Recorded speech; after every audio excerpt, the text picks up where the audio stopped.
There's been a lot of reports over the last couple of days that the Big 12 is considering adding Uconn again. I think there's been a little bit of confusion about why and what's going on here, so I thought I'd take a minute and try to walk everyone through what I think is happening. Multiple outlets from NBC Sports to Yahoo to ESPN have reported that folks from Uconn have made a presentation to the conference presidents and athletic directors, and the marketing agency Endeavor, which has been a partner of the Big 12, walked everybody through what some of the math would mean in that kind of decision. There are several presidents and schools now at this point that are in favor of adding Uconn, but not enough to actually admit them to the league. There's been some kind of straw polls right now. You've got 6 saying that they're about ready to do it, 2 that are really adamantly against it, everybody else still sort of on the fence. Why would Uconn want to do this? They just won back-to-back men's basketball championships in the Big East. Clearly, they don't need to change leagues in order to be effective at a national level.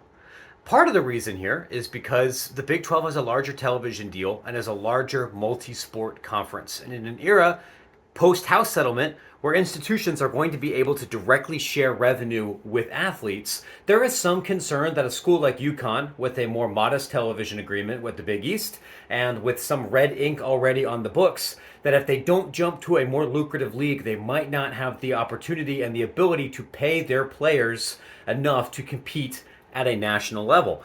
Industry sources have also told me that there's some thought here that this would be a better move for Uconn women's basketball, as the Big 12 is a deeper league there and more institutions are prepared to invest in that sport at a higher level than maybe some colleagues in the Big East.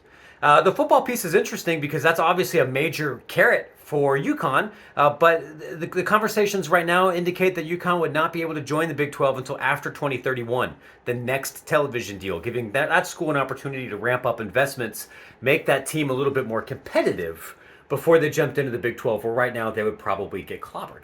So why does the Big 12 want to do this? Well, right now, we don't know if they do. We know that Brett Yormark, a New York guy, has long coveted access to that particular market where Uconn is. He thinks that college basketball is an underutilized, underappreciated broadcast asset. Bringing in the back-to-back national champions makes already the best basketball league in the country for both men and now women that much better, creating more must-see television matchups. But it's not clear if the money is going to work for everybody, given the new travel obligations, given what this might mean for diluting shares for other folks here. ESPN is reportedly on board with adding a little bit more money to make this work, but Fox is not, which makes sense. Fox is one of the main broadcast partners for the Big East. They already have access to Uconn men's and women's basketball, and if Uconn leaves, that investment in the Big East Conference suddenly becomes much less valuable. There's nearly nobody that conference can add to replace the gravitas of Uconn.